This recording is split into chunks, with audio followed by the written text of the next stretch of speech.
Alors cet après-midi, on va aller sur la gloire de la nouvelle création. On va voyager ensemble.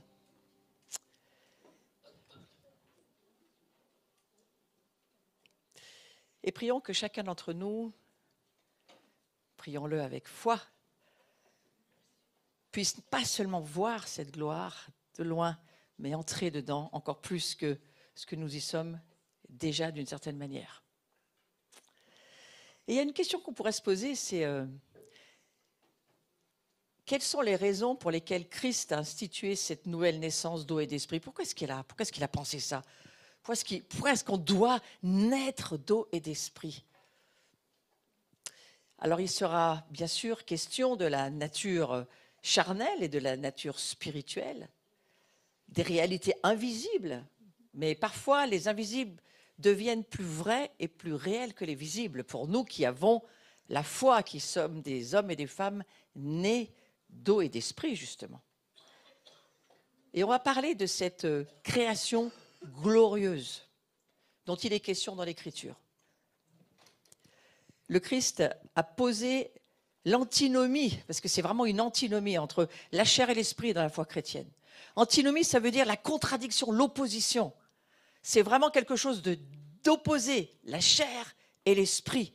Un peu comme l'huile et l'eau, on se demande si c'est possible de se mélanger, tellement c'est antinomique dans l'Écriture. Et comment voir et comment entrer dans le royaume de Dieu? C'est cette fameuse phrase dont il est question. Jésus qui va dire, d'une certaine manière, un mystère à Nicodème, quand il lui dit, pour voir le royaume de Dieu, il faut naître de nouveau. C'est justement pour ça qu'il faut que tu naisses de nouveau. C'est pour que tu puisses voir ce que tu ne peux pas voir si tu n'es pas né. Tu ne peux le voir que si tu es né de l'esprit, d'eau, bien sûr, et d'esprit. Et Jésus, lorsqu'il donne cette explication à Nicodème, il faut savoir que Nicodème, c'est un des notables du Sanhédrin. En parlant du royaume de Dieu, la nouvelle création de l'homme, en vérité, je te le dis, lorsque Jésus parle à Nicodème, c'est ce qu'il lui dit. En vérité, je te le dis. À moins de naître d'en haut, nul ne peut voir le royaume de Dieu. Ça, c'est Jean qui nous le dit au chapitre 3, verset 3. À moins de naître d'en haut, à moins de naître d'en haut. Parce que nous, on est nés d'en bas. Donc, il y a une grande différence entre le haut et le bas. Et Jésus, un grand intellectuel, on va dire, un homme qui connaît très bien la Torah, un homme d'intelligence humaine, développé, il lui dit, il faut que tu naisses d'en haut. C'est trop simple pour, parfois, certaines personnes qui cherchent des choses beaucoup plus compliquées. Mais Jésus il insiste sur le fait de voir ce royaume et de voir que nous avons besoin de naître de nouveau. C'est un petit peu trop simple, donc trop compliqué pour Nicodème, de voir qu'il a besoin de naître alors qu'il est déjà né. Il est déjà né. Il le sait qu'il est déjà né, lui. Il ne comprend pas. Et Jésus ajoute, pour expliquer cette naissance d'en haut, il va rajouter quelque chose. Il va dire, en vérité, je te le dis, à moins de naître d'eau et d'esprit, nul ne peut entrer dans le royaume de Dieu. Il faut naître d'eau et d'esprit pour... C'est pas voir, là, c'est entrer. Il faut voir, et ensuite il faut entrer dans le royaume.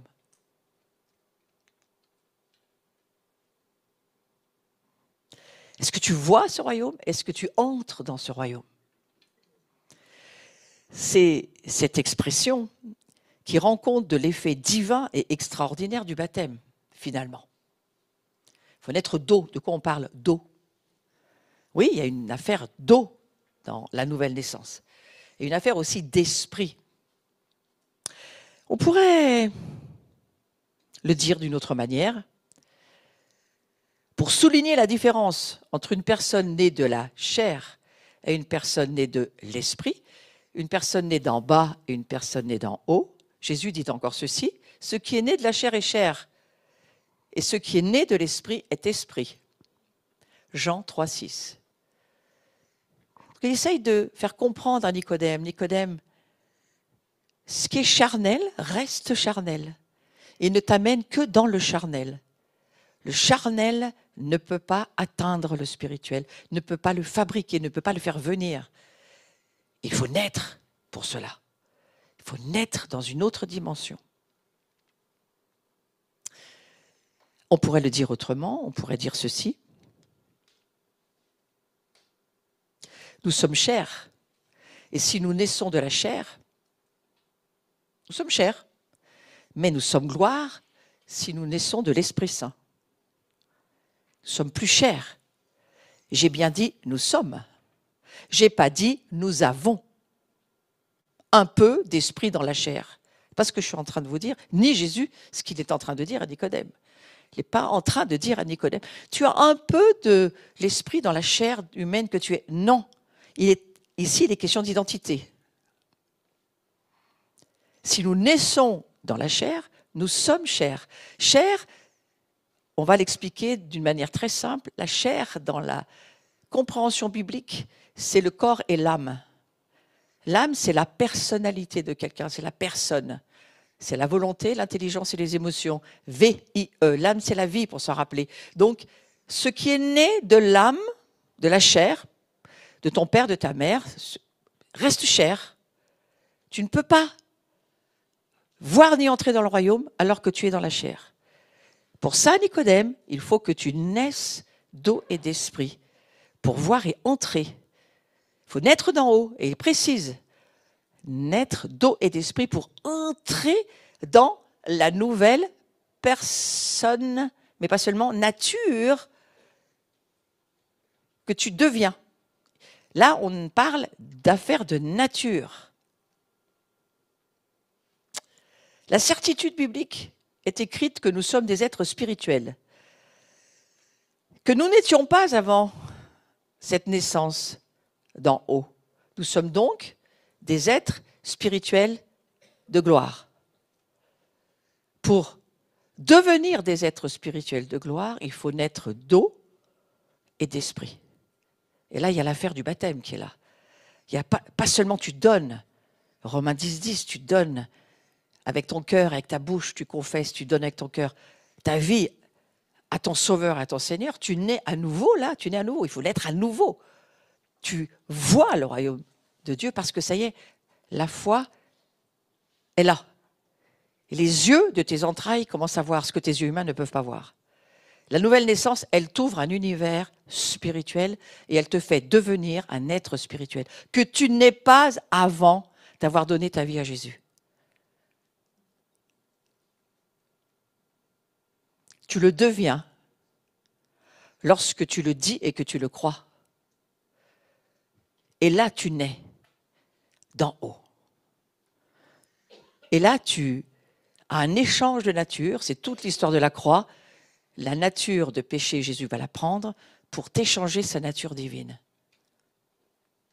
Qui peut croire ça?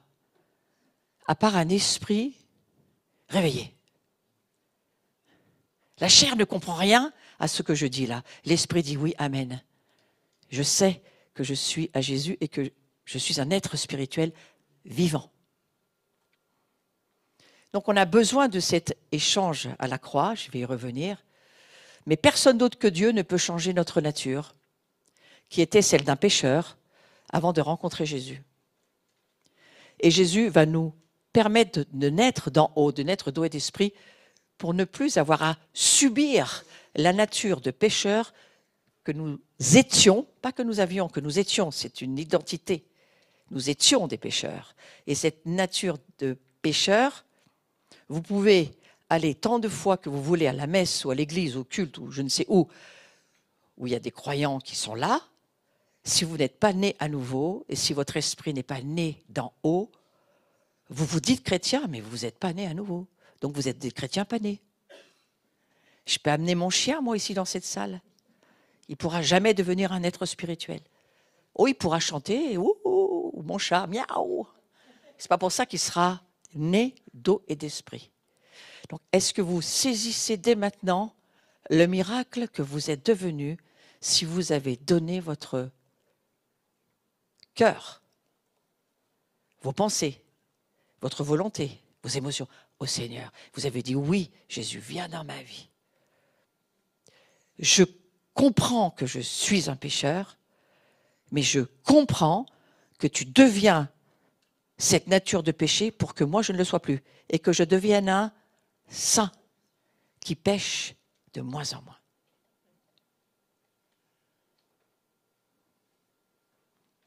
Le miracle est là. C'est que tu n'as rien à faire pour devenir saint. Il échange juste qui il était pour toi. Et tu deviens d'une nature divine.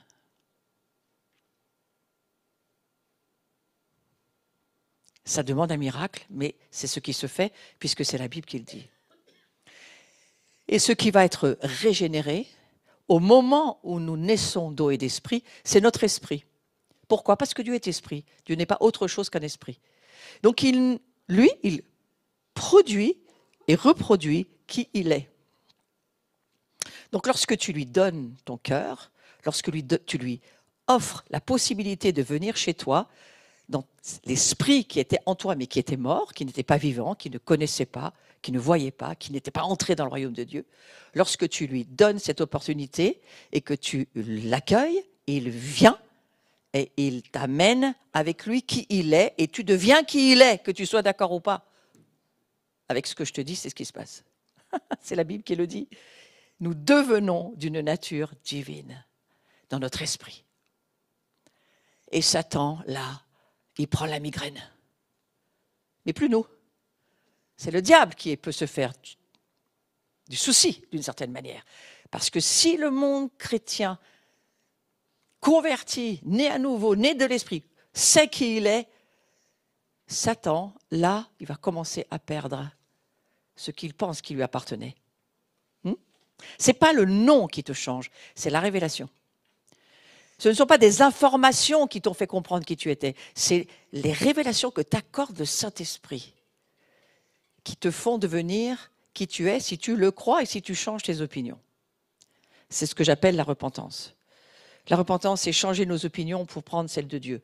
Donc on a besoin de voir cet échange à la croix, et j'y reviens, parce que nous ne voyons que très peu au début de notre vie chrétienne, et plus nous avançons dans les gloires, plus nous passons du temps, comme ce matin nous avons passé du temps dans la présence de Dieu, plus la présence de Dieu est là, plus nous voyons, plus nous entrons, plus nous sommes transformés, plus la gloire prend du poids dans notre vie. Je pense que c'est ce pourquoi tu es là. C'est ce pourquoi tu m'écoutes et que tu m'écouteras lorsque tu m'entendras en replay. Tu cherches cette présence de Dieu à avoir beaucoup plus de lui et beaucoup moins de toi. Mais ça commence par la révélation de l'échange de la croix. Échange de la nature. Je ne suis pas en train de vous dire que Jésus prend mes péchés et que du coup, je suis quelqu'un sans péché. Non, c'est un faux évangile, il n'est pas question de ça. Il est question de nature, d'identité, de qui nous sommes. Il est question de nous étions, c'est un verbe d'état, vous êtes bien d'accord avec moi. Être, paraître, devenir, demeurer, rester. Je révise ma grammaire. Les verbes d'état qu'on apprend en primaire, qui nous disent que c'est qui nous sommes, c'est une affaire identitaire. Nous étions pécheurs, notre nature était une nature de pécheur. Un pécheur ne peut produire que du péché. Même si tu vas à l'église toutes les semaines ou tous les jours, ou tu vas faire ta messe tous les matins, un pécheur qui se sait être pécheur reste pécheur parce qu'il ne peut produire que ça. Et qu'il faut la révélation que Jésus vient pour échanger notre nature. Nous ne sommes plus des pécheurs, nous sommes devenus des justes. Un juste, c'est un saint. C'est quelqu'un qui correspond à la justice de Dieu. Or, la plupart de l'Église passe sa vie à essayer de plaire à Dieu et d'être juste, alors que c'est déjà fait en Jésus-Christ. La graine qui est en nous a le potentiel de tout le royaume de Dieu. Et c'est ce que Jésus va dire à Nicodème. Nicodème, il faut que tu vois, il faut que tu rentres dans la révélation de ce qu'est le royaume de Dieu. Ça demande l'Esprit Saint. La chair ne peut pas ni comprendre, ni voir ces choses. Mais la Bible nous dit que c'est par la foi que nous comprenons. Ceux qui suivez mes cours, vous savez ça par cœur. C'est par la foi que nous comprenons que les mondes ont été faits. De la puissance invisible, Là se trouvent les réalités éternelles. Elles sont invisibles, mais elles sont éternelles et réelles. Et tout vient de l'invisible pour paraître dans le visible temporairement un certain temps, sauf la parole de Dieu qui, elle, ne disparaîtra jamais. Or, tu es né de la parole de Dieu. Tu es né de dire oui. Ce oui est un oui de mariage, d'accord, d'alliance entre le Dieu Tout-Puissant et toi, ton être spirituel, qui s'unit. Dieu s'unit à notre humanité. C'est un non-sens pour la chair. Ravissement pour les mystiques comme moi du Saint-Esprit, qui se disent, je suis né éternellement de l'Esprit Saint. Plus personne ne peut me prendre cette vie. Personne. Peut-être ton corps peut disparaître, mais ta vie éternelle, personne ne peut te la prendre. Je vous ai dit qu'on allait faire un grand voyage. Plus nous verrons qui nous sommes, plus nous entrerons dans qui nous sommes. C'est-à-dire le fils ou la fille de Dieu, de gloire, que Dieu a créé pour toujours, pour entrer dans un royaume de gloire.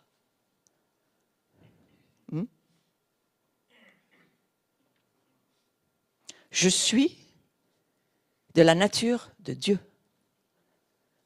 Mon esprit est en communion avec l'esprit de Dieu. Et Jésus meurt pour ça. Il meurt pour que tu puisses voir que tu n'es plus, verbe d'état, un pécheur, mais que tu es un saint qui va pécher de moins en moins. Parce que plus tu vas savoir qui tu es, plus tu vas pouvoir devenir qui tu es vraiment. Et si tu sais par la révélation que tu es juste et saint en Christ dans ta position légale dans les cieux, ta condition humaine va s'aligner à la révélation que tu as. On ne peut pas être autre chose que ce qu'on pense. Nous sommes ce que nous pensons. Le diable sait. Donc il s'évertue depuis des centaines d'années à te dire que tu es un mauvais chrétien, que tu n'arriveras jamais, que tu ne fais pas assez de prières, que tu ne fais pas assez d'études bibliques, que tu n'es pas assez. C'est jamais assez. Ça, c'est la religion qui parle. Jésus arrive dans ce monde et dit « Waouh, vous êtes juste en moi. J'enlève le joug de la religion sur ton cou. » C'est Jésus qui dit ça, ses disciples. Combien même de passages dans l'Ancien Testament qui ne sont pas très gentils pour les pasteurs contrôlants avec leur doctrine anti-biblique et qui vous font au fouet et à la violence. Une religion qui ne va jamais et qui ne vous amène jamais dans la paix et la liberté. Lisez l'Écriture si vous n'avez jamais lu ces passages. Jésus vient, lui, il amène la grâce. Il amène un échange qui ne nous coûte rien, que nous ne méritions pas. Est-ce que tu peux voir le Dieu qui t'aime là? Est-ce que tu peux voir ce Dieu exagérément amoureux de nous? Je n'ai pas dit que c'était un papa gâteau ni gâteux, ce Dieu que nous adorons. Mais j'ai dit que c'est un Père qui nous aime et qu'il n'est pas décidé à laisser le diable nous emmener dans son enfer. Comme un père n'est pas décidé à voir son fils ou sa fille aller dans la mauvaise direction. Dieu nous dit, la grâce ne se mérite pas. Alors, si la grâce ne se mérite pas, tu ne mérites pas ton salut. Personne ici. Tous les hommes ont été privés de la gloire de Dieu. Personne ne mérite de salut. Mais celui qui te l'offre, c'est Christ. Il laisse ses gloires, il descend, il vient, il est d'accord avec le Père et avec le Saint-Esprit pour dire « Je vais m'offrir pour eux, pour qu'ils deviennent justes. » Et ça fait 2000 ans que l'Église n'arrive pas à comprendre qu'elle est juste. Mes amis, c'est l'heure de voir qui nous sommes. C'est l'heure d'entrer dans la vérité de ton identité de fils et de fille de Dieu que tu es vraiment. Et pour y entrer, il faut voir que c'est Jésus qui l'a fait pour toi. Ce n'est pas à toi de travailler à le devenir. C'est à toi de croire. Qu'est-ce qu'il faut faire pour entrer dans le royaume de Dieu? C'est Jean-Baptiste qui termine l'ancienne dispensation. Il ferme une porte, Jean-Baptiste. Le prophète Jean-Baptiste. Et celui qui fait partie du royaume de Dieu, il est plus grand que Jean-Baptiste. C'était déjà quelqu'un, Jean-Baptiste, quand même. Il avait du discernement, c'était un grand prophète. Mais celui qui rentre dans le royaume de Dieu, il est plus grand que Jean-Baptiste. Et Jean-Baptiste va dire une chose. Pour que vous puissiez croire à ce que vous allez entendre de Jésus et de ce qu'il vous dit, il faut changer vos opinions, il faut vous repentir. Métanoïa, change ta manière de penser. Change toute ta manière de penser. Ta manière de penser est une mentalité d'esclave. C'est ce que Jean-Baptiste dit, même aux religieux de son époque. Il leur dit, vous ne pouvez pas rentrer, c'est votre religion, vous êtes dans l'esclavage de votre religion. C'est pas ce que vient nous dire Jésus. Jésus, lui, vient nous dire, je vous délivre de l'esclavage de la religion, justement. Parce que tout le système qui a été mis en place n'a rien à voir avec la grâce. Le système de sacrifice de l'Ancien Testament, c'était une manière d'attendre que la grâce arrive. Donc, voilà, tout le protocole, une fois par an, très compliqué tout de même, parce que ça montre la sainteté de Dieu. Eh bien, à un moment donné, il n'y a plus besoin de cela. Il y a juste besoin de croire. Repentez-vous et croyez. Restez avec moi. Repentez-vous et croyez à la bonne nouvelle du royaume. On nous parle d'un royaume, pas d'une église. L'église, c'est nous. On parle d'un royaume. L'église, elle vit dans la grâce de Dieu. Et nous sommes appelés à laisser l'Esprit Saint au travers de nous, établir son royaume en nous et à l'extérieur de nous.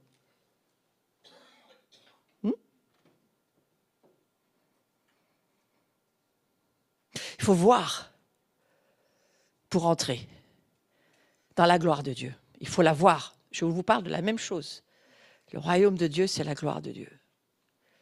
C'est qui est Dieu et qui habite dans ce royaume.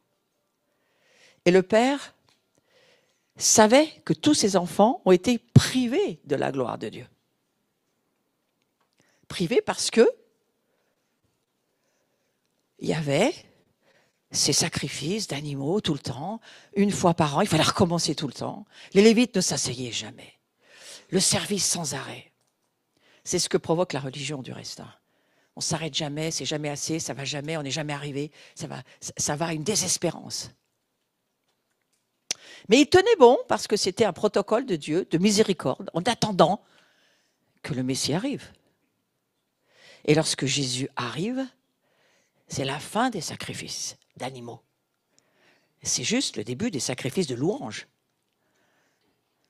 Parce que la grâce est venue au milieu de nous. Et qu'elle dit à l'humanité, si tu crois en moi, que je suis le Fils de Dieu, si tu crois que je peux prendre tes péchés, si tu crois vraiment ça, je peux beaucoup plus que prendre tes péchés. Je peux prendre la nature de pécheur que tu es, je peux la prendre. C'est ça, ma croix vient pour ça. Je me laisse être cloué sur la croix pour que tout ce qui t'accuse soit cloué avec moi. Colossiens 2,15. Que toutes les ordonnances, tout ce qui t'accuse, tous les péchés, toutes les condamnations, c'est cloué avec moi sur la croix. Alors si c'est cloué, il n'y a plus besoin d'être cloué. Pour que tu puisses, au travers de moi, ressusciter dans la grâce. Et que tu ne mérites absolument rien. C'est tout moi qui le fais. La religion grince des dents. Mais Jésus nous libère de la religion. J'appelle religion les rites qui seraient censés te sauver, les œuvres, tout ce qu'il faut rajouter autour, qui seraient censés te sauver. Or, rien d'autre ne te sauve que Jésus et Jésus seul, cloué sur la croix et ressuscité pour nous. C'est la source de notre salut. C'est la porte qui nous ouvre la gloire de Dieu et le ciel et les cieux. Et c'est la porte qui fait qu'ils peuvent rentrer chez nous et l'Esprit Saint s'installer chez nous. Vous vous rendez compte que si l'Esprit Saint s'installe chez nous, waouh, on ne sera plus jamais les mêmes. Plus jamais. Et les stratégies de l'ennemi vont changer pour nous. Il va falloir maintenant qu'on leur cache qui ils sont, dit le diable. Parce que s'ils découvrent qui ils sont, nous, on va être mal. Est-ce qu'aujourd'hui, on voit une différence entre ceux qui sont nés de l'Esprit et qui vivent par l'intercession que le Seigneur met en eux et qui marchent par l'Esprit et qui fonctionnent par l'Esprit, et l'Esprit et l'Église qui n'a pas cette révélation-là et qui vit encore dans les... Bien sûr qu'on voit la différence. Bien sûr. Sinon, vous ne seriez pas là. Mais dites-vous qu'il est chez vous. C'est bien pire que d'être là. Il vit chez vous, le Saint-Esprit. Il est venu vivre chez vous. Personne ne peut vous le voler ni vous le prendre. C'est pas comme vos lunettes, vous ne pouvez pas le perdre. Il vit à l'intérieur. Ouais. Vous n'êtes pas tous les matins en train de vous dire, mince, il est passé où le Saint-Esprit? Il vit chez vous. Il a dormi avec vous. Le Père s'est arrangé pour qu'on n'ait pas besoin de le chercher tous les matins. Contrairement à beaucoup d'autres choses, vous avez remarqué. C'est un Père qui est bon. C'est un Dieu qui nous aime. Mais il se rend bien compte que son Église a du mal à saisir un salut qui ne se mérite pas, une grâce qu'il offre gratuitement, une vie intérieure. Selon nos choix, nous avons le choix de proximité avec Dieu, c'est nous qui choisissons. Nous avons retrouvé un libre arbitre, on va en parler, nous avons retrouvé beaucoup de choses. Mais je redis ceci, très important. Plus nous verrons qui est Jésus, le roi du royaume, j'ai envie de dire le chef de l'Église et le roi d'Israël. C'est encore plus juste. Plus nous verrons qui nous sommes, plus nous entrerons dans la révélation de qui nous sommes, vraiment.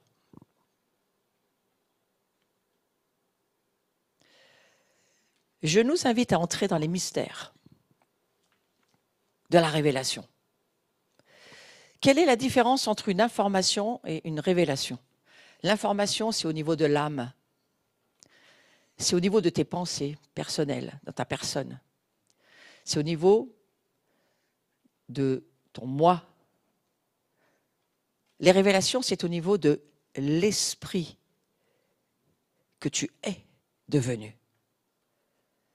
Et nous devons laisser Dieu penser ses pensées dans notre esprit et laisser les pensées de Dieu nous diriger et pas les pensées humaines, charnelles, qui se dirigent parce qu'elles voient dans le naturel, mais ces pensées humaines n'ont pas la capacité de voir dans le spirituel. Pour ça, il faut naître de l'esprit et recevoir le discernement de Dieu. La chair ne le veut pas, seul l'esprit le peut. Les désirs de la chair sont contraires aux désirs de l'esprit. Notre âme est un obstacle à la vie spirituelle. Jusqu'à ce que notre âme se laisse être transformée par l'Esprit Saint.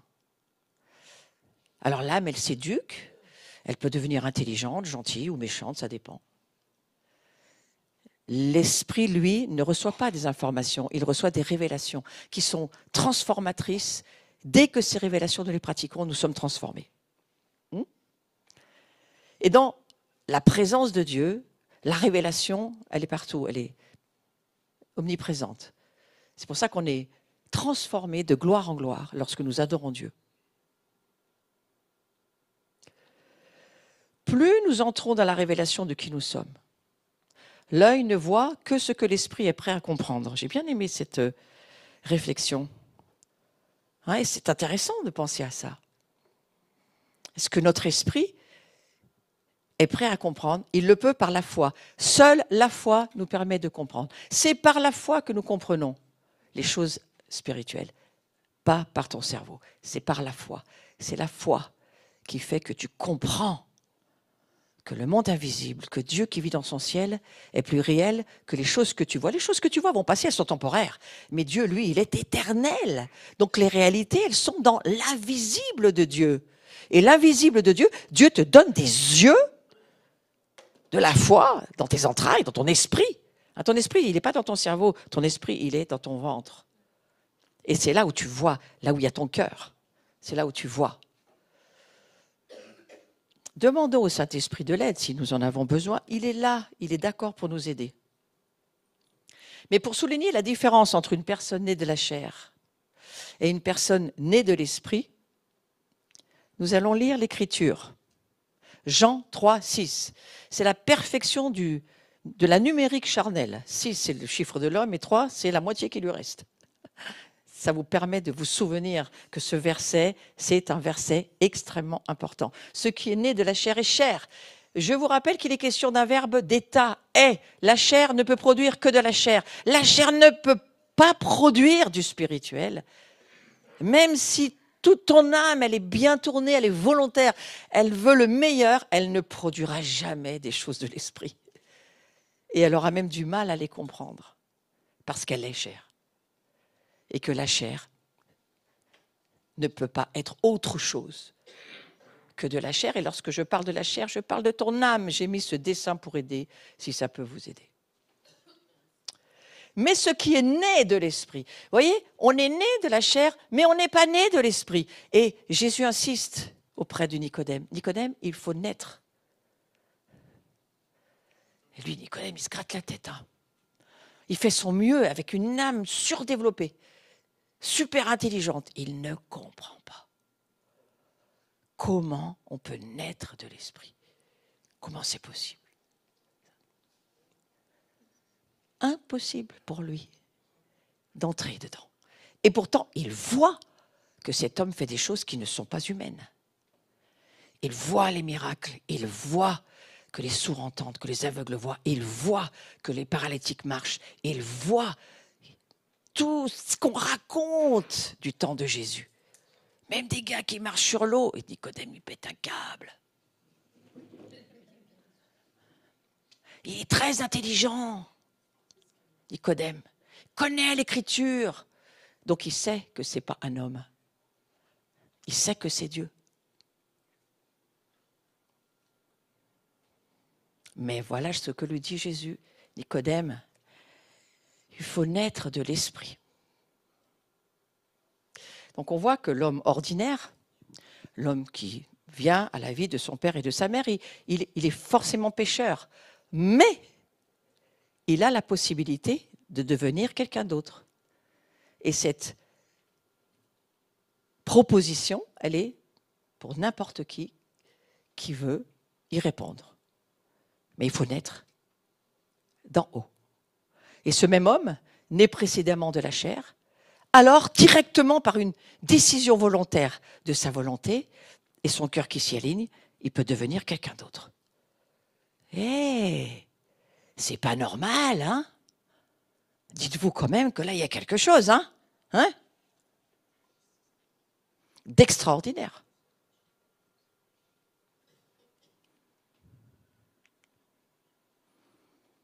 Le Christ a clairement souligné la différence entre les deux naissances en affirmant que la première donne à l'homme une nature. Vous m'avez bien entendu? Une nature. Il est chair. Tandis que la seconde donne à ce même homme une autre nature. Il est esprit. Si aujourd'hui tu prends cette révélation et que tu marches dedans, ta vie est totalement transformée.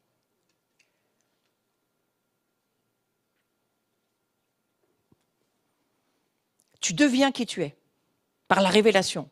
Tu entres dans la vérité de ce que Dieu dit, que ta nature est spirituelle. Elle n'est plus charnelle. Donc tes combats vont être différents, ta vie va être différente, que tu comprennes et que tu vives autrement, que tu apprennes à marcher par l'esprit, plus par la chair. Et c'est toute l'histoire de notre vie sur la terre et de comment nous devenons ensuite ouvriers, collaborateurs avec Dieu. Parce que Dieu ne peut vivre et être que avec des personnes qui sont qui il est comme il est. Il est esprit et il cherche des esprits. Il ne cherche pas des âmes, même qu'elles soient surdéveloppées. Ça ne lui amène rien. Il ne produit que qui il est, des esprits. Amen. Ouais, dis-toi en toi-même, je suis un esprit. J'en suis sûr. Si tu n'en es pas sûr, donne tout de suite ton cœur à Jésus, c'est fait. Est-ce que tu es sûr d'être né de l'esprit? Est-ce que tu es sûr de savoir que tu es un esprit vivant? Parce qu'il fallait voir avant que tu étais une âme perdue. Si tu dis que tu vois que tu es un esprit vivant, c'est parce que tu as vu que tu étais une âme perdue. Nous étions ténèbres. Il faut le voir. Il faut voir pour pouvoir en sortir. Si tu ne le vois pas, tu sors de nulle part et tu vas vivre dans le gris. Il faut voir que nous étions ténèbres et que nous sommes devenus lumière. C'est exactement ce que nous dit ce verset. J'ai bien aimé. le monsieur sur le visuel. C'est une phrase d'Albert Einstein. L'esprit est comme un parachute. Il ne peut fonctionner que s'il est ouvert. Comme il a raison, notre père Albert. Si ton esprit est mort, eh ben on ne voit pas comment tu peux fonctionner dans la vie de l'esprit. Et il ne s'ouvrira que parce que tu demanderas à Jésus de venir dans ta vie. Donc je me suis dit, tiens, là je suis d'accord avec lui. Hein? L'homme est né âme vivante. C'est très important de le comprendre. D'une nature charnelle. Mais l'homme doit naître de l'esprit, d'une nature spirituelle. Et nous ne pouvons naître que parce que Jésus vient le faire pour nous, à la croix.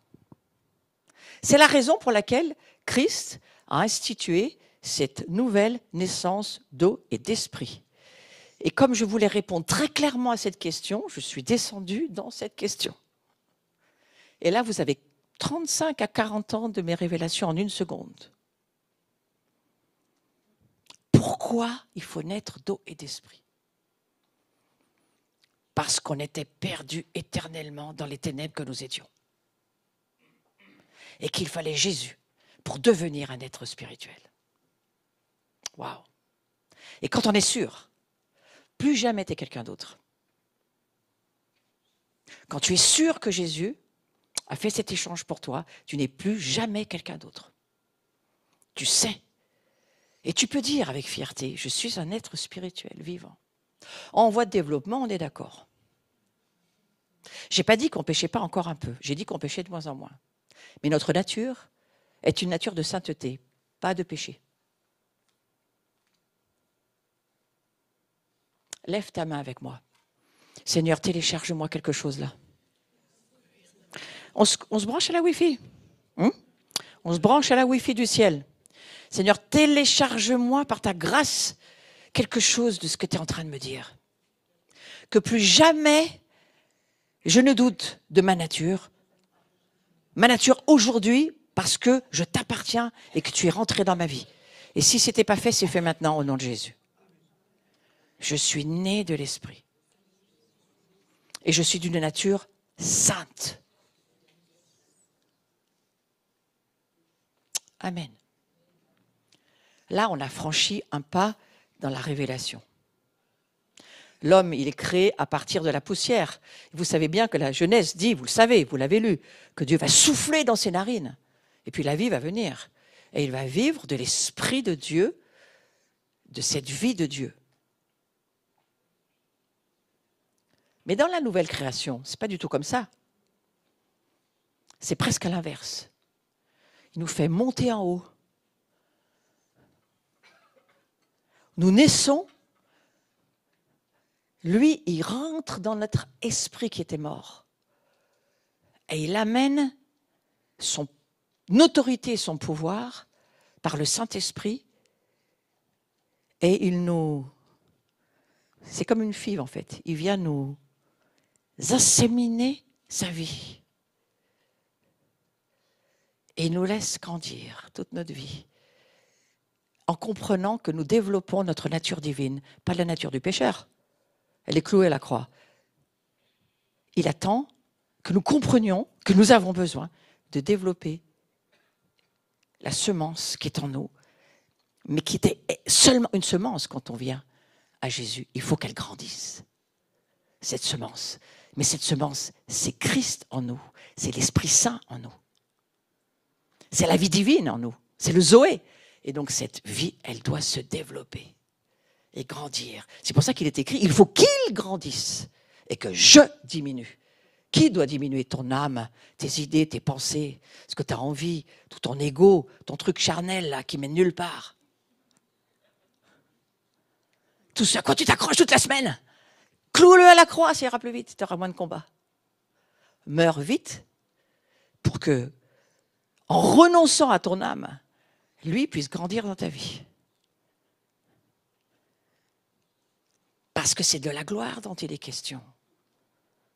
C'est la gloire qui doit se développer en nous. Et la gloire, Elle a besoin de place. Elle pèse lourd. C'est Dieu. C'est parfois encombrant, oui, je vous dis. Dieu dans une vie. Parfois contrariant. Jésus va dire, renonce à ton argent, toi, le riche, là. Donne aux pauvres, et puis tu vas voir, ta vie va changer. Jésus va trouver, parfois nous faire savoir par le Saint-Esprit, tout ce à quoi nous sommes attachés, nos attachements humains qui, en fait, empêchent la montgolfière de monter. Oui, je sens que ça plaît à tout le monde, ce message. Il y a de l'enthousiasme à renoncer à sa vie humaine, charnelle, pour voir notre vie spirituelle grandir. Mais qui prêche ce message ? Voilà.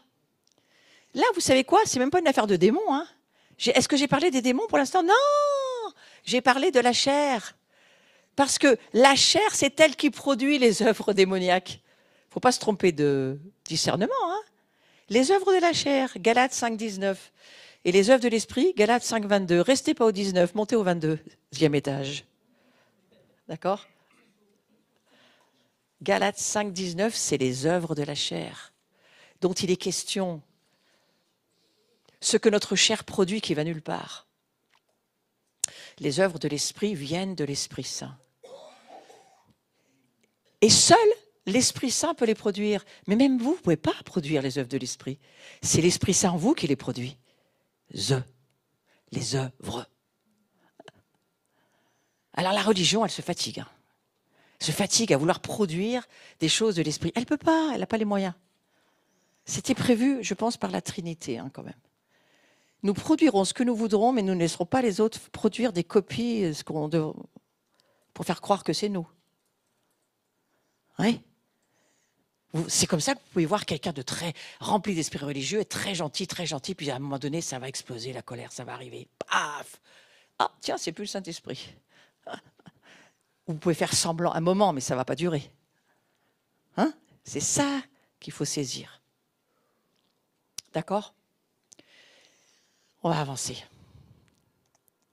Je trouve passionnant ce que Dieu nous dit. Il ne nous laisse pas éternellement dans une matière temporaire. Il ne nous laisse pas dans la limitation. Il ne nous laisse pas dans le vase de terre que nous sommes. C'est pour un temps le vase de terre. Lui, ce qu'il prévoit pour nous, le Père, c'est un être, esprit, âme et corps, spirituellement glorieux pour l'éternité. Alors, vous savez, il a un certain travail à nous faire comprendre. Mais la vision de Dieu pour nous, c'est la gloire éternellement. Ce n'est pas la limitation temporaire de cette chair. Et vous aviez remarqué que même en faisant tous les efforts que vous pouvez, vous allez perdre vos dents, vous allez perdre vos yeux, vous allez perdre vos yeux, vous allez tout perdre. Même vos poils pour certains. Et très jeunes parfois. Vous êtes prévenus, ça ne dure pas. Travaillez pas à des choses qui ne durent pas.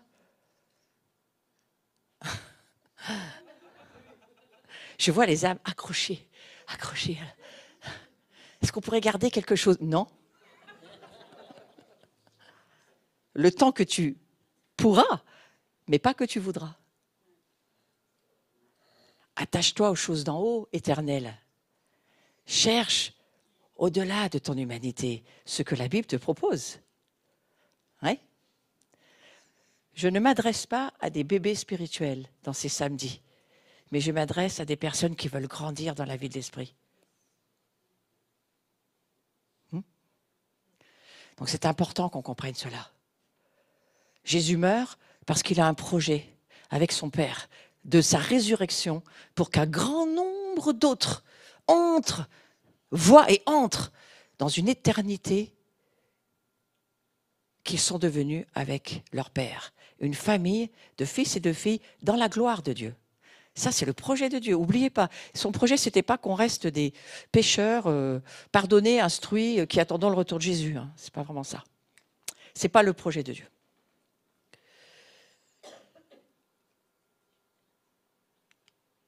L'homme spirituel, il avait la connaissance. Il avait le libre arbitre créé par Dieu au travers de son âme. Je parle d'Adam et Ève avant la chute. Adam et Ève, avant la chute, ils avaient la connaissance et le libre arbitre. Il faut savoir que c'est Adam qui a quand même, je pense avec l'aide de Ève certainement, nommé tous les animaux, géré le jardin. Ils étaient les dominants du jardin d'Éden. Ils avaient le droit de tout dominer, sauf la créature qu'ils étaient l'un et l'autre. Ils ne se dominaient pas. Par contre, ils pouvaient dominer, ils étaient amenés à dominer la création, les animaux, tout ce qui se trouvait. Ils étaient des dominants. C'est pour ça qu'il y a en nous un dominant. Parce que Dieu nous a créés comme ça. Sois pas énervé si tu as besoin de tout contrôler. C'est un peu pour ça que Dieu t'a créé. Après, il faut de la réformation dans ton contrôle. Il faut être délivré d'esprit de sorcellerie et délivré du contrôle. Après, ça ira mieux. Hein, mais il y a en nous ce projet de Dieu de faire de nous des dominants. Donc, c'est normal. Parce qu'on est tous appelés, dans le millénium, à gouverner avec Dieu. Oui, j'en ai déjà perdu la moitié, mais je vous dis quand même. On est quand même appelés à être des gouvernants dans le millénium avec Dieu. Le royaume de Dieu revient vraiment sur la terre. Il y a une vraie terre renouvelée, mais que nous reconnaîtrons. Il y aura vraiment une terre comme là, nous reconnaîtrons nos corps au bout d'un moment. Comme les disciples ont reconnu le corps de Jésus, ou les disciples d'Emmaüs. Au bout d'un moment, ah mais c'est Jésus du coup. Parce qu'il y a un petit décalage horaire à mon avis, mais on va se reconnaître. Oui ? Donc voilà, cette vie a un but. Et il faut un petit peu grandir quand même sur ce sujet. Alors après la chute, on a perdu, je parle d'Adam et Ève, mais de toute l'humanité. Toute l'humanité a perdu la connaissance et le libre arbitre. Et elle s'est pervertie, donc on a perdu notre volonté d'être soumis à Dieu. Il faut comprendre pourquoi, d'où viennent tous nos problèmes. L'homme, il utilise la connaissance et sa propre volonté pour désobéir à Dieu. C'est ça que provoque la chute. La chute va faire que l'homme ne se soumet plus à Dieu, sa volonté n'est plus libre d'obéir à Dieu. Il a écouté le diable, il a mis, on va dire, toute sa foi sur quoi il croyait dans quelqu'un d'autre qui s'appelle le diable. Et du coup, la connaissance, elle est pervertie et il perd le contrôle de sa volonté. Et ça vous explique tous vos problèmes et de tous ceux des gens autour de nous. Il faut comprendre pourquoi ils ont tant de problèmes, les gens autour de nous. Et nous-mêmes, parce que nous avions, je le mets à l'imparfait pour ceux qui sont redevenus des esprits vivifiés. Mais si vous restez une âme errante, vous êtes dans ces problèmes toujours les mêmes. Hein. Attention, la connaissance, elle est pervertie. Il nous faut l'arbre de vie, il nous faut Jésus, il nous faut le Saint-Esprit pour retrouver la vraie connaissance. Ça vous rappelle pas quelque chose? La vraie nourriture? C'est quoi la vraie nourriture? C'est le corps et le sang de Jésus. La vraie connaissance, pas la connaissance de ce monde qui va passer. L'Église est appelée à voir et entrer dans les mystères du royaume. Ce ne sont plus des mystères pour nous, ce sont des révélations qui amènent la gloire de Dieu et qui nous changent et qui nous font vivre d'une autre manière. Un amen, s'il vous plaît. Ah, au moins un. Voilà, merci. Donc voilà ce que l'homme perd. L'homme perd sa connaissance qui est pervertie, il perd le contrôle de sa volonté. J'avance. Et bien sûr, qu'est-ce qui va arriver ? Les paroles pleines de venin, je vous passe tout le discours entre Adam et Ève et le diable. Il a quand même le culot, le diable, de dire à Adam et Ève, mais vous n'allez pas mourir, mais pas du tout, mais vous n'allez pas mourir. Alors que Dieu venait de leur dire, vous n'allez pas mourir, pas du tout. Mais Dieu sait. Vous savez que le diable parle de la part de Dieu. Dieu sait, c'est le diable qui dit ça à Adam et Ève. Dieu sait. Mais qu'est-ce qu'il sait, le diable? Beaucoup de choses. Beaucoup de choses. Il gardait les gloires. Il était le chérubin protecteur des gloires dans le ciel. Il sait beaucoup de choses. Il connaît tout du gouvernement de Dieu. Il sait beaucoup de choses. Ouais. Donc, il peut parler de la part de Dieu. Des fois, tu es sûr que c'est Dieu qui te parle. Je serai toi, je chercherai d'autres pour avoir un conseil. Hein, parce que tu me dis que tu es sûr que c'est Dieu. Mais là, ils étaient sûrs que c'était Dieu aussi, puisqu'ils disaient c'est Dieu qui dit. Et ce n'était pas Dieu du tout. On est dans une époque où maintenant on termine un âge, il faut beaucoup de discernement, beaucoup de conseils, beaucoup d'autres autour de nous, beaucoup d'autres esprits éclairés pour nous aider. Ne nous faisons pas confiance à nous tout seuls. Parce que Dieu avait dit ceci, vous ne mangerez pas de tous les arbres du jardin, vous ne mangerez pas tous. Hein? Il y en a un, vous ne touchez pas, s'il vous plaît. Donc c'est ce qu'elle va répondre au diable, hein, Ève. Elle va dire, nous pouvons manger du fruit des arbres du jardin, mais du fruit de l'arbre qui est au milieu du jardin, Dieu a dit, vous ne mangerez pas. Celui-là, vous ne touchez pas, sous peine de mort. Et l'autre qui lui dit, le diable, vous ne mourrez pas. Non mais, C'est lourd. Non? C'est lourd. Oui, vous mourrez. C'est ce qui est arrivé. L'arbre de quoi? De la connaissance. Tu ne touches pas à l'arbre de la connaissance, ni du bien ni du mal. Le mal, c'est facile à voir. Le bien, c'est plus dur. Si le bien, vous ne voyez pas ce que c'est, allez réécouter le replay du samedi d'avant parce que j'ai passé une demi-heure à l'expliquer. Mais le bien peut être autant mal que le mal. Le bien, si ce n'est pas Dieu qui en est la source, c'est le mal. On avance. Alors, Satan va leur dire, Dieu sait que le jour où vous en mangerez, vos yeux s'ouvriront et vous serez comme des dieux qui connaissent le bien et le mal. Ah, bah il avait dit une vérité là. Ah, bah oui, vous allez connaître le bien et le mal. Et là, c'est là où on en est, nous. Dans la chair. On connaît le bien, on connaît le mal, on sait très bien. Et maintenant, on arrive même à rendre le mal bien, parce que tout est mélangé. On est dans une grande confusion, parce qu'on a perdu la relation, la connaissance, notre identité avec Dieu. Donc ça, Dieu est au courant, il voit tout ce qui se passe et il a son plan, son projet. Soyez pas inquiets, le diable n'est pas Dieu. Dieu est Dieu. Et comme c'est un père qui est bon, il a son plan, il a ses stratégies, il a ses pensées. Il a ses pensées. Il faut que nous rentrions dans ses pensées. Il faut que vous arriviez à voir que quand Jésus vient, vous devenez un saint. Vous devenez un fils et une fille de la gloire de Dieu. Vous retrouvez une position encore plus élevée que celle qu'avaient Adam et Ève. Vous entrez dans une éternité qui ne s'arrêtera plus jamais. Vous avez un Saint-Esprit en vous qui ne vous abandonnera jamais. Mais on est dans une autre condition. Dieu avait une nouvelle alliance, bien meilleure que l'ancienne. Bien meilleure. Ça devrait nous rendre un petit peu joyeux. D'accord ? Apparemment exactes, les paroles du diable, elles sont quand même remplies de venin. Et il est vrai que Dieu a donné à l'homme le libre arbitre et la connaissance. Mais voilà, la désobéissance est arrivée. Et la désobéissance, c'est la porte d'entrée du diable. Quand je vous dis que le diable ne fait que ce qu'on lui permet de faire. Il est très limité, le diable. Arrêtez de me dire qu'il vous attaque tout le temps, qu'il a tout le temps d'arriver. C'est faux. C'est parce que vous avez un manque de révélation que vous pouvez dire ça. Changez vos pensées. Quand vous savez qui vous êtes, vous ne pouvez plus dire ça. La désobéissance, elle vient parce que la chair, la volonté, les pensées, les émotions d'Adam et Ève se sont pliées au diable. Et la désobéissance a ouvert la porte au diable. Et l'accès a été ouvert. Nous, on a largement de quoi la refermer, cette porte, aujourd'hui. Et de lui coincer les doigts dans la porte, si on peut, au diable. Hein? Quand tu as coincé quelque chose, coincez-le.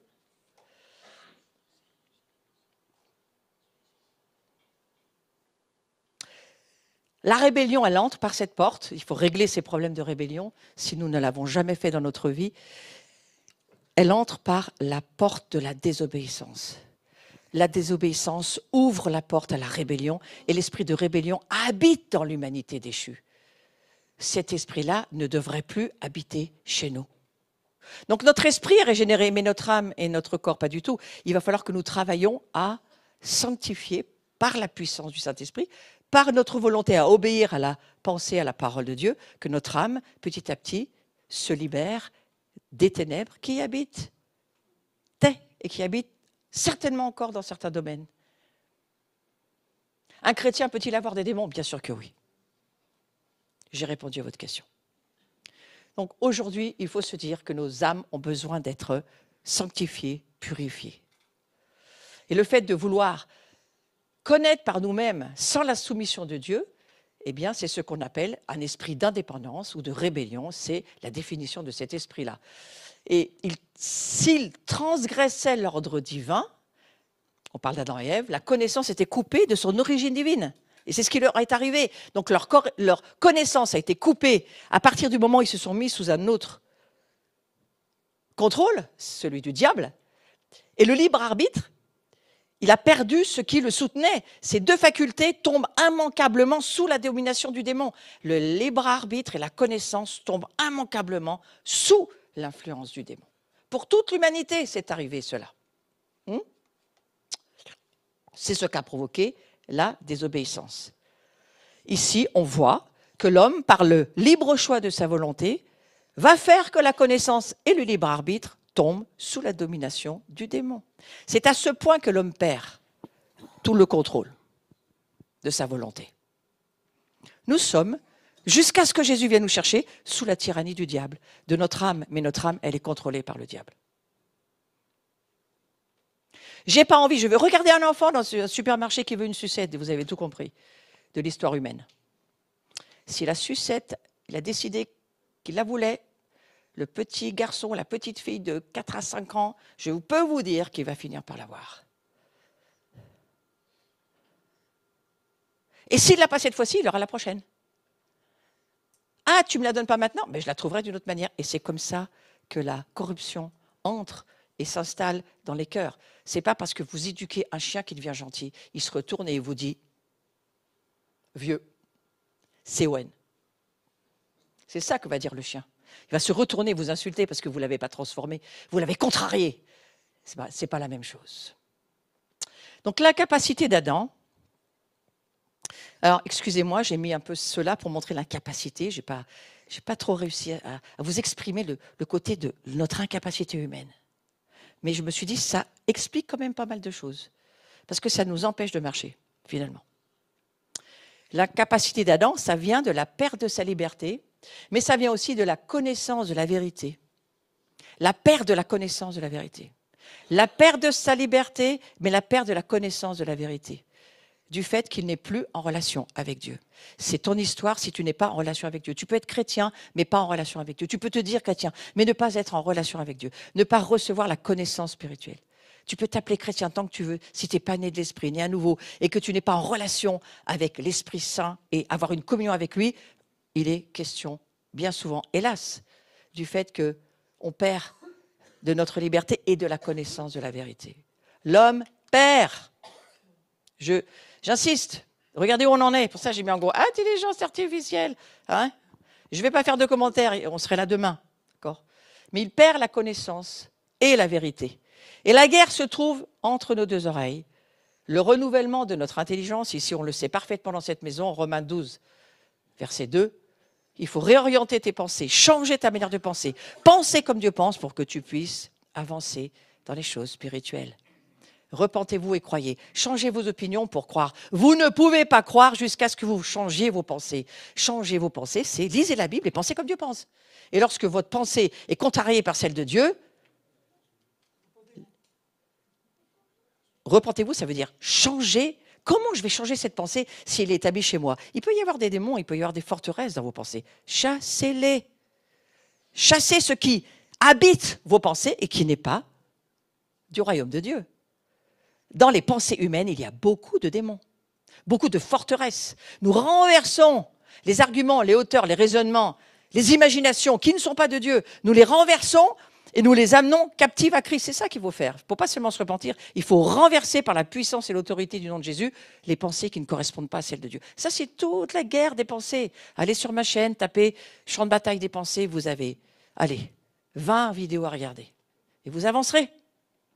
Mais le combat, ce n'est pas Jésus qui va le faire, encore moins le Saint-Esprit. C'est vous avec le Saint-Esprit. C'est vous avec Jésus. Mais c'est ni Jésus tout seul, ni le Saint-Esprit tout seul qui va faire ce travail.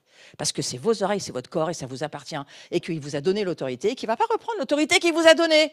Il veut juste collaborer, lui. Mais il ne veut pas tout faire.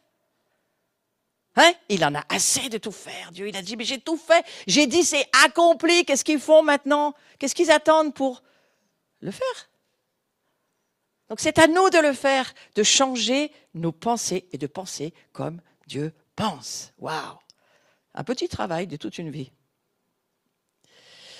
Je voulais aller sur cette pensée importante. Auparavant, ils connaissaient la gloire.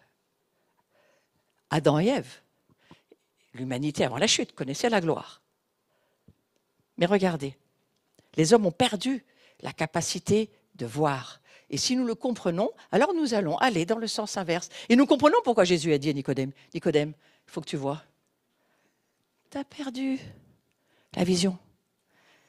Tu ne vois que dans le naturel. Mais moi, je t'ai créé pour que tu puisses voir dans le surnaturel. Pour ça, il faut naître d'eau et d'esprit. Il faut passer par les eaux de ton baptême en étant né à nouveau. Hein. Évidemment, d'abord, il faut naître d'en haut. Naître à nouveau, ça veut dire. Naître d'une naissance spirituelle. Ensuite, il faut passer dans les autres baptêmes. Il faut prendre la parole de Dieu. Et ensuite, il faut laisser le Saint-Esprit venir habiter chez toi. Et à partir de là, tu vas commencer à voir. Mais il faut savoir qu'on a perdu l'humanité, les gens autour de vous, tous ceux qui vous entourent, peut-être même vous. Vous avez perdu la capacité de voir. Et il faut la retrouver. Mes amis, la France est appelée à être une nation de voyants. Donc nous entrons dans la révélation du pourquoi l'homme déchu est incapable d'être libre du démon et de connaître la vérité. Parce que la plupart des gens, ils ne voient rien. Dites avec moi, je suis appelé à voir. Télécharge. Je suis appelé à voir. C'est pour ça que Dieu m'a créé pour voir. Hein. Voir au-delà de mon humanité.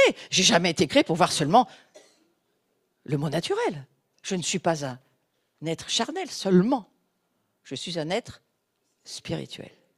Waouh! On va sortir d'ici, ouf! Hein, on va lâcher des papillotes et on va dire youpi.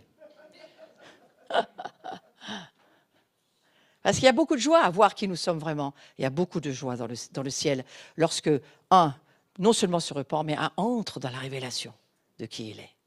C'est merveilleux et c'est là où on va. J'ai aimé cette phrase. J'ai passé beaucoup de temps sur ce PowerPoint parce que j'ai pris beaucoup de temps à savoir qu'est-ce que Dieu voulait nous dire. Pour atteindre la vérité, il faut une fois dans la vie se défaire de toutes les opinions qu'on a reçues. Oh, j'ai hurlé dans mon bureau. Descartes a tellement raison. Jean-Baptiste l'a dit avant toi. Repentez-vous, ça veut dire changez vos opinions. Métanoïa, changez vos opinions humaines et entrez dans les opinions spirituelles de Dieu. Eh bien, Descartes, il avait compris. Et reconstruire de nouveau tout le système de ses connaissances. Reconstruire. Qui bâtit l'Église ? Jésus. Comment ? Par la puissance du Saint-Esprit. Avec quoi ? La parole de Dieu. Maintenant, faisons-le. Laissons le royaume qui est au fond de nous, laissons l'Église que nous sommes être reconstruite par la puissance du Saint-Esprit et par les pensées spirituelles, pas les pensées charnelles. Amen.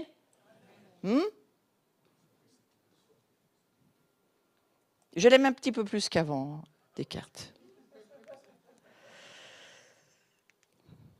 L'homme déchu est incapable. Pourquoi il faut le savoir ? Parce qu'au moins on sait contre quoi on se bat.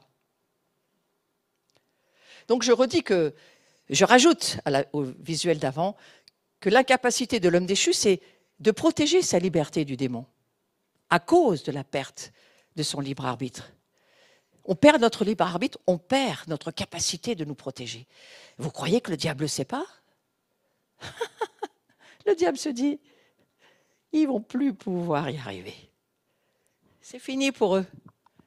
Ils ont perdu la liberté, ils ont perdu l'autorité, ils ont perdu la connaissance. Ils ne peuvent pas y arriver. C'est ça que le diable se dit. Vous croyez que les cieux se rongent les ongles ? Non. Les cieux ne se rongent pas les ongles. Le Père, le Fils et l'Esprit Saint, ils ont aussi leur stratégie. Mais comprenez qu'il y a cette incapacité pour l'homme. L'homme déchu, c'est l'homme qui n'est pas en relation avec Dieu, l'homme qui n'entend pas Dieu, l'homme qui n'est pas régénéré, l'homme qui n'est pas recréé dans la nouvelle création. C'est ça l'homme déchu. Pensez pas que c'est chez les autres, c'est peut-être pour vous quelque chose que vous devez comprendre pour vous. Il faut protéger notre liberté des démons. C'est bien de la délivrance ici dont il est question. Hein ? Vous comprenez pourquoi vous n'y arrivez pas ? Parce que vous ne voyez pas ce qui vous êtes. À partir du moment où vous allez voir qui vous êtes, vous allez pouvoir protéger votre liberté. Vous allez pouvoir protéger même votre libre arbitre. Vous l'avez retrouvé avec Jésus. Vous avez même beaucoup plus que ce qui vous étiez dans votre nature charnelle, puisque maintenant vous êtes habité du Saint-Esprit, la puissance nucléaire qui a ressuscité. Jésus vit chez vous. Eh, mes amis, réveillez-vous. La connaissance, vous l'avez. Elle habite chez vous. Un amen, merci.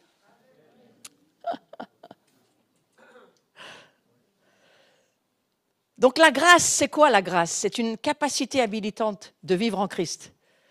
Et lorsque nous naissons de nouveau, nous sommes sauvés par grâce et nous recevons cette grâce pour vivre par la foi notre nouvelle vie de gloire. La grâce, c'est pour vivre la gloire. C'est pas pour vivre comme un pécheur pardonné, instruit, toute notre vie, qui s'en sort pas. La grâce, c'est pour vivre la gloire. C'est pour rentrer dans la dimension de qui nous sommes. Et que par la puissance du Saint-Esprit, nous puissions vivre qui nous sommes vraiment. Et protéger notre liberté et par notre libre arbitre, pouvoir maintenant faire des choix décisionnels que Dieu veut faire sur la terre. Décider que cet homme-là, avec Dieu, si Dieu te dit cet homme-là va marcher, il va marcher, même s'il n'a jamais marché depuis qu'il est né. C'est pour ça que Pierre va dire, moi j'ai plus rien à te donner, mais celui qui est chez moi, lui, il va tout filer. Tac, le gars il se lève, et paralysé depuis des années, hein, et bien il marche le gars. Pourquoi? Parce que Pierre savait qui vivait chez lui. Et il savait ce qu'il lui disait. Ce gars-là, il va marcher. Est-ce que vous êtes d'accord avec moi qu'il faut faire des progrès? D'accord, ok. Donc, on se retrouve le prochain samedi en janvier. On avance de gloire en gloire, c'est quand même ça l'idée. De connaître la vérité à cause de la perte de la connaissance de la vérité. Il y a deux choses importantes pour nous. Il faut protéger notre liberté, mais il faut connaître la vérité. Parce qu'on se les fait piquer. On se les fait voler. Il s'appelle le menteur, le voleur, l'égorgeur, le destructeur. Il fait son travail. Ah, mais il est là. Mais il n'est pas là, c'est toi qui es là. C'est toi qui dois l'écraser comme une mouche. Hein? C'est toi qui dois prendre la parole de Dieu et commencer à lui dire ce que Dieu pense de lui. Pas toi ce que tu penses, mais ce que Dieu pense de lui. Hein? Au diable, bien sûr, je parle du diable. Et donc l'homme déchu, il n'est pas capable. Donc ne demandez pas à quelqu'un qui n'a pas Jésus dans sa vie de faire ça. Il ne peut pas, il n'est pas capable. Il est handicapé. Mais nous, est-ce que nous sommes handicapés? Non. Ne vous garez jamais à une place d'handicapé. Vous n'êtes pas handicapé. L'incapacité. Je parle de ça parce qu'il faut le comprendre. L'incapacité de connaître la vérité. Le gars sur son bateau, il est perdu. Hein. On va lire 2 Thessaloniciens 2, 10, 12. Avec toutes les séductions de l'iniquité, pour ceux qui périssent, parce qu'ils n'ont pas reçu l'amour de la vérité pour être sauvés, aussi Dieu leur envoie, pas le diable. Dieu leur envoie une puissance d'égarement pour qu'ils croient au mensonge, afin que tous ceux qui n'ont pas cru à la vérité, mais qui ont pris plaisir à l'injustice, soient condamnés. Ça peut paraître très dur, cette phrase. Mais mes amis, Jésus, il meurt pour qu'on connaisse la vérité. Il meurt pour ça, il souffre, il vit cette passion horrible de la crucifixion, et même avant, pour que nous, on connaisse la vérité. Donc ce n'est pas à nos âmes de nous dicter les choses. Ton âme, elle va te dire, oh, tu devrais faire des réserves parce que tu sais, ça va te manquer. Et puis, tu n'auras plus ça, alors il faut remplir la cave, les stagiaires, les machins. Le Saint-Esprit dit, donne. Moi, je vais multiplier, donne. L'âme dit, non, je ne peux pas. L'âme dit, vas-y. Le Saint-Esprit a ton esprit. Vas-y, donne. Moi, j'ai l'univers à multiplier pour ta vie. Je prends cet exemple pour que ça soit très bête, mais très clair. Ton âme est toujours en contrariété avec le Saint-Esprit. Si tu lis les béatitudes, c'est l'inverse de ce que ton âme veut vivre. No comment, on avance. Cette perte dont je parle, du libre arbitre, cette perte de la connaissance de la vérité, cette perte, elle va dépouiller Adam et Ève et l'humanité de la gloire de Dieu et de sa grâce. C'est une grande perte. Non seulement ils perdent le royaume, mais ils perdent ces facultés tellement importantes de la connaissance de la vérité. Et c'est une véritable catastrophe pour l'humanité. Cette désobéissance a été une catastrophe pour l'humanité. Ils se sont trouvés nus, dépouillés de la grâce qui les gardait dans la liberté de Dieu. Ils ont perdu cette liberté, ils ont perdu. Leur corps a été livré à la corruption. Ils étaient incorruptibles en Dieu, ils deviennent corruptibles. C'est une horrible catastrophe. Ils perdent leur liberté qui était autrefois protégée par Dieu. Dieu ne peut plus protéger ça, c'est très compliqué pour lui. Et la connaissance de la vérité qu'il recevait de lui. Et c'est pourquoi Dieu, à un moment donné dans la Genèse, au serpent, il ne maudit pas l'homme et la femme. Il leur dit que ça va être compliqué pour eux. Mais il maudit la terre et il maudit le serpent. Et il dit au serpent, tu mangeras de la poussière. Le serpent ne mange pas de la poussière. Mais Dieu dit, tu pourras manger de l'humain, de la chair. Je les ai fait poussière, tu pourras les manger. S'il reste poussière, tu pourras les manger. Mais s'ils deviennent esprit, tu ne pourras plus rien faire. Ça, c'est sous-entendu. vous avez intérêt à savoir qui vous êtes. Hein? Vous avez intérêt à savoir que vous êtes un esprit. Parce que là, le diable, il est défait. Il est défait parce que vous savez qui vous êtes, parce que vous gouvernez votre vie, parce que vous avez autorité, puissance sur la vie démoniaque, parce que vous savez que vous pouvez le faire au nom de Jésus par la puissance, la dynamis du Saint-Esprit et l'autorité que Jésus nous a redonnée. Luc 10, 19. Je leur ai donné toute autorité. Ils ont même la puissance. Elle vit chez eux. S'ils font rien, le Fils regarde le Père en disant « Qu'est-ce qu'on y peut, nous ? Maintenant, le Saint-Esprit, il est chez eux. S'ils font rien, mais il faut que le Saint-Esprit les secoue. » C'est pour ça que le Saint-Esprit dit « Je vais ébranler toute chose. » Vous voulez être ébranlé ? Ça ne va pas tarder. Il y a une perte qui dépouille l'humanité. Il faut le comprendre. Et qu'est-ce qui protégeait Adam et Ève ? Regardez. Qu'est-ce qui les gardait ? Vous avez la réponse en haut. Lisez-le avec moi. Ce qui les gardait, c'est la gloire de Dieu. Ce qui les protégeait, c'est la gloire de Dieu. Mais tous ont... Attention, hein, c'est pas marqué. Tous sont péchés. C'est marqué tous ont péché. Oh, le petit S, qu'est-ce qu'on est content qu'il ne soit pas là ? Ce n'est pas une affaire d'État. Nous avons des péchés en nous, mais ce n'est pas notre nature. Je ne reviens pas au début, d'accord ? Vous avez, j'espère, pas fait la sieste et écoutez ce que je vous ai dit sur l'échange de la croix des natures. La vieille nature qui n'existe plus, elle est clouée à la croix. Nous recevons par la croix un échange de nature. Nous devenons une nouvelle nature divine. Donc, la gloire de Dieu est revenue chez nous. Dites Amen. La gloire de Dieu, elle est revenue chez nous. C'est pour ça que Jésus meurt, pour que la gloire revienne. On était privés de la gloire parce qu'on avait des péchés, mais maintenant la gloire, elle revient parce que dans notre esprit, il n'y a pas de péché. C'est la régénération par la semence incorruptible que Dieu vient, par la puissance du Saint-Esprit, mettre chez nous. Donc cette gloire de Dieu, nous, aujourd'hui, elle est revenue. Mais là, non. Il faut comprendre. Et Satan, lui, il voit ces choses. Il voit la perte de la liberté. Il voit la perte de la connaissance de la vérité. Et il sait que l'humanité, il peut la tenir comme ça si on ne voit pas qui on est. Donc cette incapacité de protéger la liberté de la domination du démon, cette incapacité de connaître la vérité qui les gardait du péché, en parlant de Adam et Ève et de l'humanité, eh bien, ils continuèrent malgré tout à posséder le libre arbitre et une certaine connaissance. Et heureusement que ça, nous l'avons toujours. Alors, on va voir ici. De quel libre arbitre parle-t-on ? De quelle connaissance de la vérité s'agit-il si nous ne sommes plus en relation avec Dieu ? Alors, il n'y a que deux choses possibles. Il y a le royaume de Dieu et le royaume du diable, et il n'y en a pas d'autres. Donc, c'est pour ça que je vous ai mis que les deux seules possibilités. Ou Dieu existe ou il n'existe pas, mais il n'y a que deux possibilités.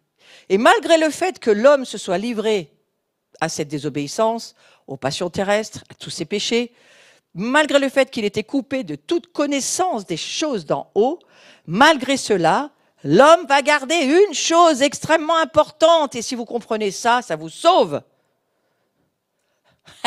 Ça, Satan n'a pas pu nous le prendre. On a gardé la possibilité de choix.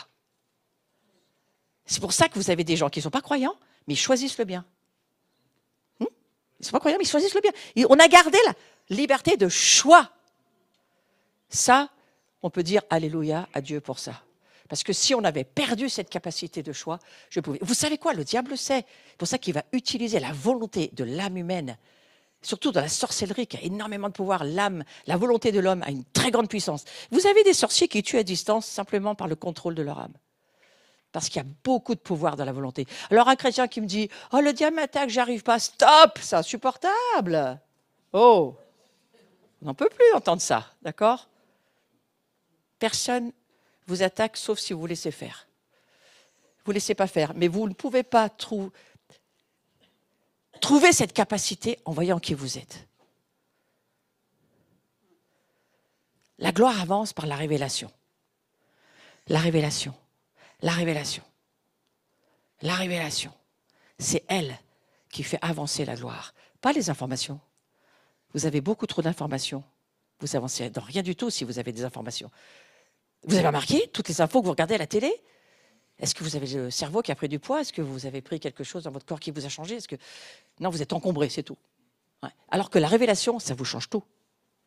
Ça vous amène dans la réalité invisible de qui vous êtes et ça vous donne toute autorité, tout pouvoir, toute puissance par le Saint-Esprit sur les choses que Dieu veut que vous fassiez. Pour lui. Et oui, donc l'homme, il a cette capacité, et merci Seigneur, c'est magnifique, parce que là on peut lui dire merci. Et on va beaucoup mieux comprendre pourquoi l'humanité elle est tellement soumise aux démons. Il s'agit d'un combat spirituel entre un peuple choisi par Dieu et un peuple habité par l'enfer. Vous êtes d'accord avec ces définitions? Parce qu'il n'y en a pas d'autres. Les démons habitent chez les humains, les contrôlent, parce que l'homme a perdu sa liberté et que Dieu ne protège plus la connaissance de la vérité. Les démons habitent chez les hommes et même dans les corps et les âmes des hommes. On est d'accord là-dessus? On avance. Chrétiens démonisés, oui, je n'aime pas ces deux photos, mais je les ai quand même mises. Regardez-les pas trop longtemps. Nous arrivons à la fin d'un âge où la corruption prend le contrôle de l'humanité. L'homme a perdu son libre arbitre, la connaissance de Dieu et de la vérité. Pas nous qui sommes régénérés de l'esprit, mais les gens autour de nous. Il faut comprendre où ils en sont. Il faut comprendre pour aller crier, pleurer dans l'intercession, mais peut-être aussi aller d'une certaine manière vers eux dans une autre attitude que celle que l'Église a bien souvent. De supériorité, de penser qu'on a toute la vérité. Non, c'est juste qu'ils ont, eux, une incapacité. Il faut prier pour qu'ils retrouvent leur relation avec Dieu. Pour retrouver cette capacité à se battre. Ouais. Merci pour les Amen.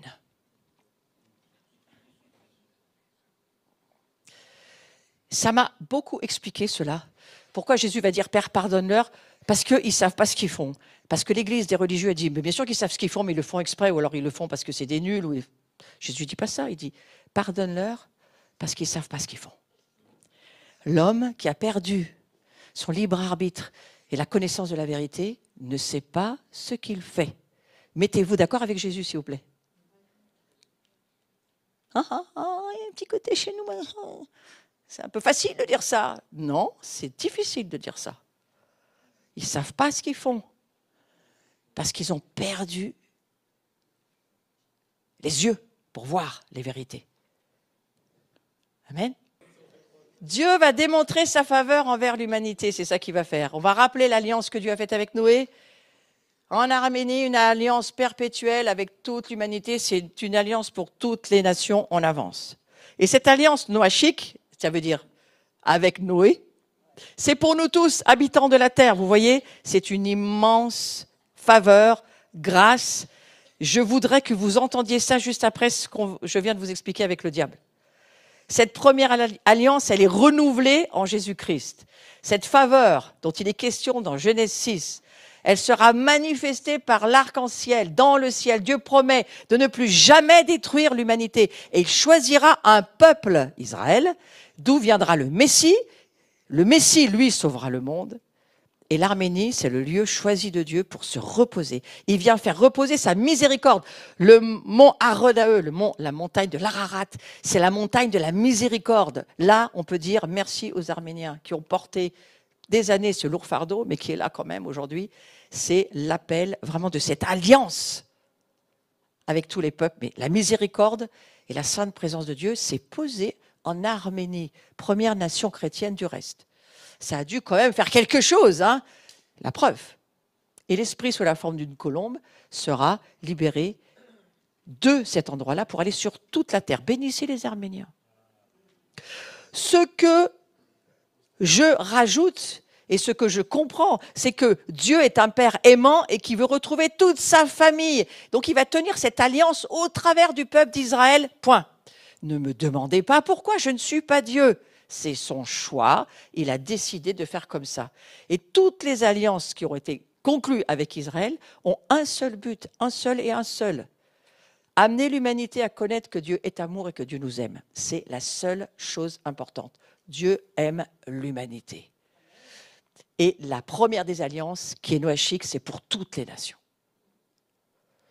Toutes les autres alliances sont uniquement pour Israël, parce que c'est ce que Dieu a décidé de nous faire vivre. Et ces alliances-là, Jésus est venu pour donner la gloire de Dieu à tous les fils et les filles dans sa famille. Donc cette nouvelle création, elle est bien plus glorieuse que la première création. Nous naissons d'en haut, je fais un petit résumé, d'une semence incorruptible. Incorruptible, j'y reviens pas, mais c'est quand même très important. Personne ne peut corrompre la semence que Dieu a mise chez vous. Personne. On peut ne pas la faire grandir, on peut la garder non développée. C'est très difficile de perdre son salut, puisque la semence qui est en nous, lorsque nous donnons notre vie à Jésus, elle est incorruptible. Le Seigneur, lui, il a besoin que d'un petit reste pour sauver les nations. Alors, il s'intéresse à ce que nous grandissions. Et Jésus va dire, je prie d'abord pour eux, ceux qu'on a choisis. C'est pour cela qu'on prie d'abord. Aujourd'hui, on nous traiterait de tous les noms, si on priait la prière de Jean 17, devant n'importe qui. Moi, je prie d'abord pour les miens, puis après pour le monde. On dirait, bah quand même, t'exagères, mais c'est comme ça que Dieu fait. Prie d'abord pour les siens, puis après pour le monde. C'est ce que dira Jésus. Parce qu'il a besoin de ce petit reste éclairé pour pouvoir gouverner sur les nations. Mais ce qui intéresse Dieu, c'est que toute sa famille soit sauvée. Donc cette semence, elle est incorruptible. Et c'est très important de le comprendre. Elle est éternelle. Et nous naissons revêtus d'une nature de gloire. C'est qui nous sommes. Et nous sommes nés d'une nature céleste. Donc il était indispensable que l'homme soit recréé d'une nouvelle création qui, cette fois, est d'en haut et pas d'en bas, et qu'elle soit née du céleste et pas du terrestre. Nous ne sommes pas nés de la poussière. Donc le jour de votre enterrement, interdisez le prêtre ou je ne sais qui de vos amis prêtres de dire « on revient à la poussière ». Non, certainement pas. Ne dites pas ça chez moi en tous les cas, ça m'énerverait lourdement. Je suis né d'en haut et je retourne en haut et je ne suis nullement de la poussière. Bon, c'était un petit truc, un petit passage. L'homme spirituel, de nouveau, corps, âme, esprit, nous sommes trois en un, exactement comme la Trinité. Et nous sommes une création qui n'existait pas. Nous sommes une création qui n'existait pas avant. Je ne viens pas sur tout ce que je vous ai dit depuis le début. Mais il n'existait pas avant que Jésus meure et qu'il ressuscite. Une humanité avec un Dieu qui vivait à l'intérieur. Ça n'existait pas. Ils sont morts, ceux d'avant, quelque part. Quand Jésus vient, il meurt avec son esprit. Et le Saint-Esprit qui lui avait donné la promesse, à mon avis, de ressusciter, l'a fait.